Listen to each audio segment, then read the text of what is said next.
Olá, está no ar o Conexão Brasília, o programa que trata de assuntos do Congresso Nacional e também do campo. Hoje eu recebo aqui no estúdio do Canal Rural o deputado Arnaldo Jardim, ele que é responsável pelo setor de infraestrutura e logística da FPA. Deputado, muito obrigado por ter vindo. Uma alegria estar aqui com você, com o Conexão Brasília. Lembrando sempre que nós estamos respeitando o distanciamento social por conta da pandemia de Covid-19. Deputado, nós vamos falar sobre duas medidas provisórias importantes, a 1050 e a 1051. Eu queria que o senhor falasse um pouco sobre essas duas medidas provisórias antes de começarmos a entrevista. Anderson, são realmente importantes. Foram apresentadas pelo governo, mas particularmente pelo ministro Tarcísio, ministro da Infraestrutura. Antes de apresentá-las, ele esteve na FPA. Participou de uma reunião, adiantou os assuntos. E elas dizem respeito a melhorar o ambiente para transporte de carga. Todos nós nos lembramos da greve dos caminhoneiros. E muitas vezes, nós que sofremos muito com a greve, o setor agro, parece que ficou de um lado produtor, de outro lado motoristas, transportadores. Não. Nós achamos que tem que ter uma boa somatória. E essa medida provisória, as duas, são uma oportunidade para isso. Mostrar a convergência. Respeitar o trabalho do caminhoneiro e, ao mesmo tempo, garantir condições para o transporte de carga. Vamos aproveitar esse primeiro bloco, deputado, para falar um pouco sobre a medida provisória 1050. Do que se trata essa medida? Ela basicamente aumenta a tolerância para a variação de peso de carga, particularmente o peso por eixo. Você sabe que quando se monta uma carga, você tem alguma variação e nós precisamos de ter um aumento dessa tolerância, dessa variação. Ela passa a ser um limite que vai até 12,5%, porque hoje a atual situação está conformando um número imenso de multas. E a multa acaba criando uma tensão. Muitas vezes o caminhoneiro que tem lá a multa reclama que na hora do embarque não se olhou bem. Depois outros reclamam que o caminhoneiro é que deveria ter disciplinado isso. Vira um jogo, vira uma tensão. Aumentar essa tolerância para o peso por eixo é uma coisa justa. Há um óbice. Muitas pessoas estão dizendo o seguinte: puxa, aumentar o peso, isso não vai prejudicar o pavimento das rodovias? Não. Isso não é um chute, esse número é calculado.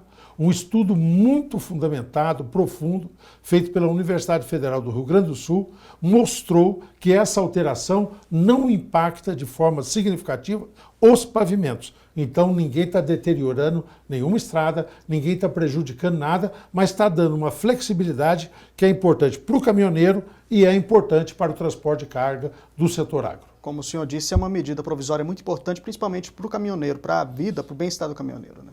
Acho que ajudará muito. Há um apoio grande a essa medida. Ela foi debatida anteriormente conosco, da FPA, com entidades do setor agro e também com o setor de transporte autônomo dos caminhoneiros, que tem, nessa medida, um porta-voz que vai facilitar, uma oportunidade que vai facilitar a sua vida. E quais são as alterações propostas por essa MP especificamente, deputado? Olha, nós estudamos, Anderson, e concordando com o fundamental, tá certo? Nós apresentamos emendas, muitas emendas. Eu fui autor de boa parte delas, e não são do Arnaldo Jardim, são do setor. Foram debatidos pelo IPA, Instituto Pensaral, pela FPA, foi um acolhimento de várias contribuições dos diferentes segmentos, porque tem peculiaridade. Uma carga que se transporta num caminhão-tanque, tá certo? De suco de laranja, é diferente de transportar madeira para a produção da celulose, é diferente de transportar a soja, de transportar grãos ou de transportar animais. Então tem peculiaridades que nós estamos tentando agora aperfeiçoar. A vigência, a forma como se faz o controle dos pesos. Melhorar essa medida provisória, que é um bom passo e precisa ser aprovada. É importante também falarmos sobre a questão do Código Brasileiro de Trânsito. Essa MP traz alguma alteração no Código Brasileiro de Trânsito? Traz sim. Esta e a outra também, elas como mexem em algumas normas vigentes, o Código Brasileiro de Trânsito disciplina essas normas, então nós não só vamos aprovar a MP, e eu tenho certeza que esse será o sentimento do Congresso Nacional, Câmara e Senado, mas nós vamos ter aí desdobramento para tornar compatível. A pior coisa quando você mexe em lei, Anderson, você já viu muitos exemplos, é quando você tem uma lei que fala uma coisa, a outra fala outra, estabelece um contraditório. Então, aperfeiçoar significa também compatibilizar com o Código Brasileiro de Trânsito, como você bem destacou. Tá ótimo. Eu peço que o senhor continue com a gente. No próximo bloco, a gente continua falando sobre a outra medida provisória, a 1051. O Conexão Brasília volta em instantes.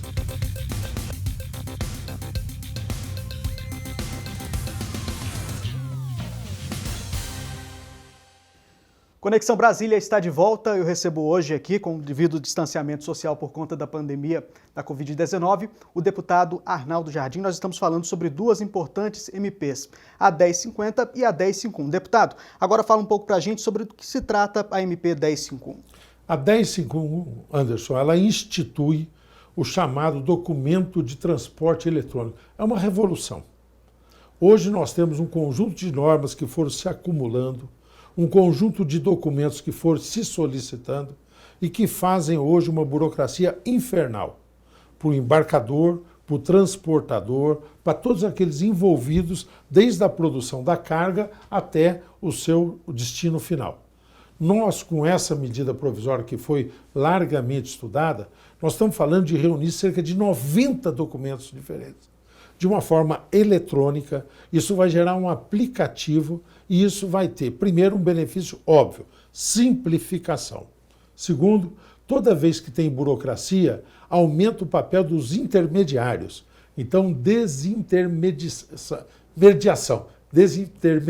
Palavra tá difícil. Palavra difícil, mas que precisa ser riscada, tá certo? Para você permitir, como permitirá esse documento, direto o produtor contratar o seu transporte. Terceiro aspecto, isso vai fazer com que ele tenha uma oficialização do crédito a ser recebido também. Vai simplificar para ele receber a cobrança. Vai ter um sentido muito importante, que é o sentido de segurança, porque vai dar condições de identificar aquilo que é uma carga roubada ou extraviada daquilo que é realmente uma carga que tem a sua origem correta. Então isso vai simplificar. Quando você melhora o controle da segurança, um desdobramento imediato é que diminui o custo do seguro. Tá certo? Porque com mais cuidados você tem menos riscos. Isso é óbvio, tá certo? Então isso vai facilitar. Uma outra questão muito importante é que ele acaba sendo um instrumento também de antecipação de recebíveis. Quando ele está com esse documento, ele muitas vezes pode, antes do final, já ter aquilo como atestado e alguém pode antecipar o pagamento por aquele serviço. Então você cria um processo de regularização, os caminhoneiros vão ter um impacto muito grande na sua organização. Há uma coisa subjacente que nós estamos muito entusiasmados. Você sabe que o setor agro é muito apaixonado pelo cooperativismo. E nós temos certeza que isso vai multiplicar as cooperativas também de transportadores, porque quando dá mais transparência, dá mais equilíbrio, regras que são muito mais fáceis para ser estabelecidas, você tem esse impacto positivo de organização. Acho que todos ganham. Aquele que quer o transporte vai ter um transporte mais seguro, mais garantido.